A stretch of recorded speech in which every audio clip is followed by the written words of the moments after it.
Hi, and welcome to my channel. Today we are going to talk about my exposure therapy that I actually completed this weekend. And it involves going out to half-price books where there were lots of people. And I have a little story time to tell because things do not always go as planned. And hi, hello, if you are new here, my name is Jennifer. I do topics surrounding agoraphobia. I am agoraphobic myself, and I also talk about subjects regarding makeup. So if you are interested in either or, say, both of those topics, then I highly suggest that you hit that subscribe button and hit that notification bell and set it to all so that you are notified every time that I upload a video. And if you are interested in today's topic, then hang right. I never know how to segue into this. I am not the perfect YouTuber, you guys. So if you are interested in this subject, hang tight because we are getting right into it.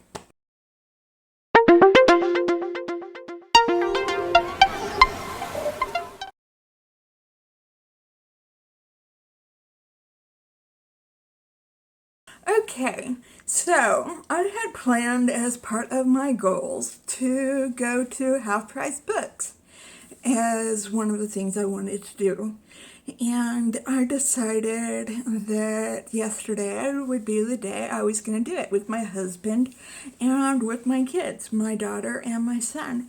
And this would be the first time I would go out since I became agoraphobic. This would be my first exposure therapy with my kids, actually. Usually it would just be me and Aaron. I'd been to my parents' house lots of times with my kids, but this would be the first time going out into public with my kids. And that was probably, in hindsight, probably something I wasn't ready for. And number two, something I wasn't ready for in hindsight was wearing my platform sandals, which I have worn a million times before in the past, but I have not worn a lot recently. I haven't been accustomed to wearing them recently, and that will come into the story later. And so I did take a clonazepam about an hour before we left, and we left after lunch, and so as not to prolong the adventure, so I wouldn't get too worked up. If we wait too long, I'll get too worked up and then just say I don't want to do it. And so we went pretty early on in the early afternoon. And when we got there, it wasn't too bad. There were people there. There were more people there than when I go to the drugstore, but it wasn't crowded. I would say there were about 30 people there. So enough people to challenge me. But I did notice my daughter saying that there was a lot of people there, and it kind of made her nervous. And she liked going later in the day when there were less people there. So she kind of has a social anxiety around people as well. So we go and look. Oh, I didn't bring the books that I wanted to show you, but we go look because I'm interested in some sci-fi books. And Aaron is showing me around the sci-fi section. And my son Josh goes off to look at books. And Chloe stays with us because she doesn't want to be left alone, which I find out later. And Erin is showing me some books I might like. And I pick up one book from Orson Scott Card. I don't know if any of you know who that is, but he wrote Ender's Game, and I had read that and one of its sequels. So I pick up one of his books, which is old, and I pick up another book, which is older.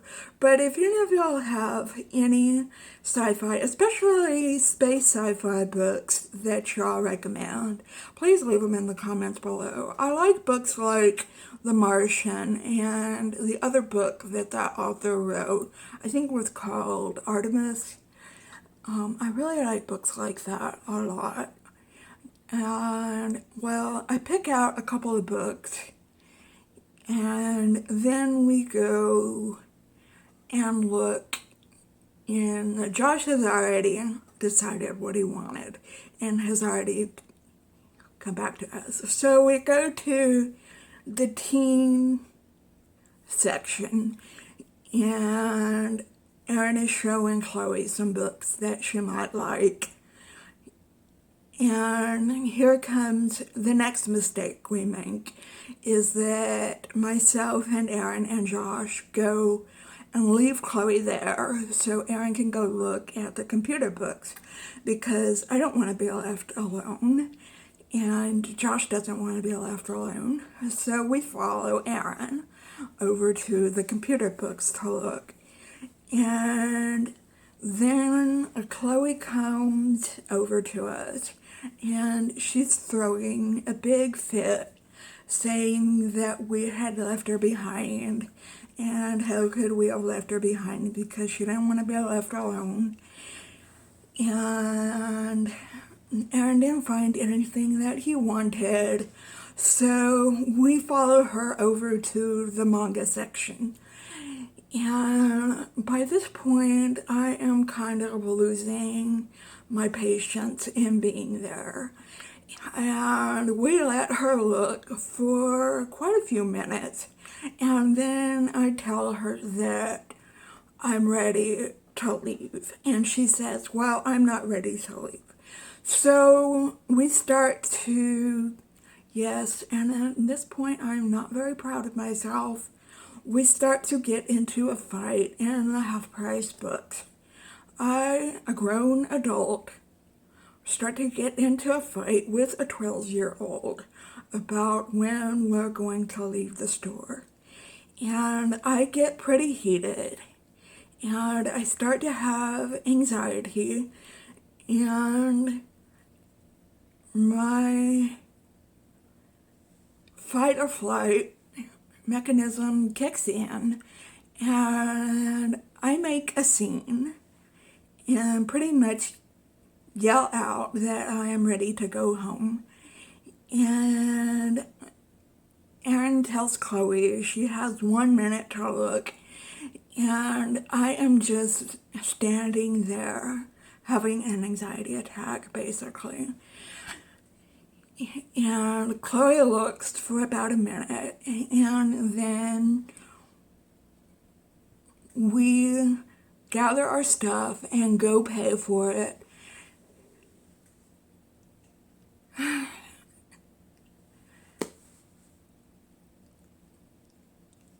At the register, I'm sorry, I'm just remembering this all. And I'm not too happy with Chloe at this point. And I'm not real happy with myself either, to tell you the truth. And I'm just in a state, and I just want to get out of there as fast as possible.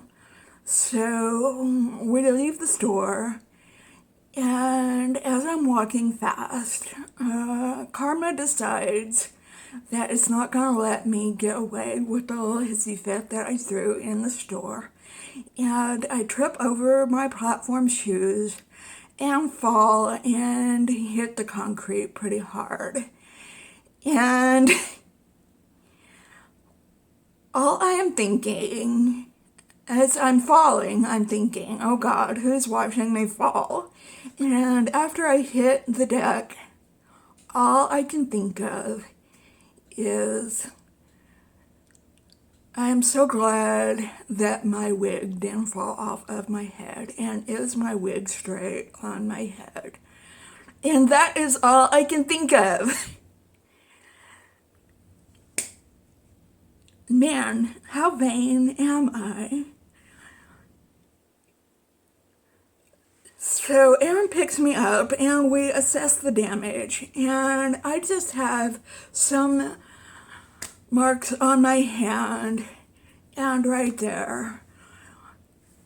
I'm very lucky that I didn't sustain much more damage than that. I didn't scrape my knees. I didn't bonk my head. I didn't get anything on my elbows or my legs or my shins. So I didn't sprain my wrists as I fell. I am very lucky that I had a light fall. I didn't twist my ankles.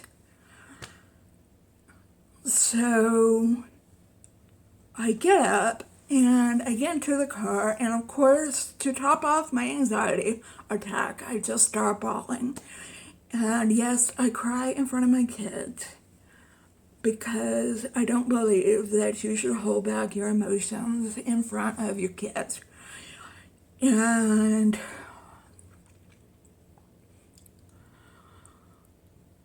this is my experience. I tell Aaron that I'm never leaving the house again. And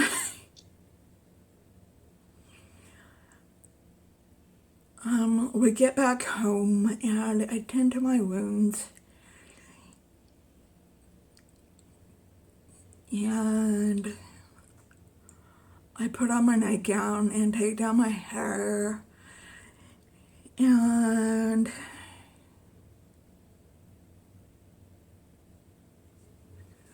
apologize to my daughter.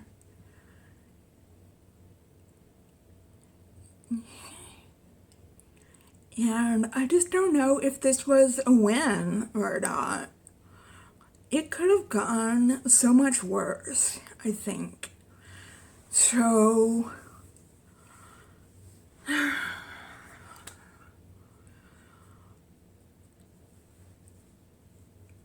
I did do some exposure therapy, and like I said, it could have gone so much worse, but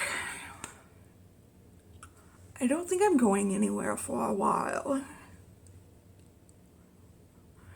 So that is my story, and give me a like if you like my story or not. I don't care if you give me a thumbs down or not.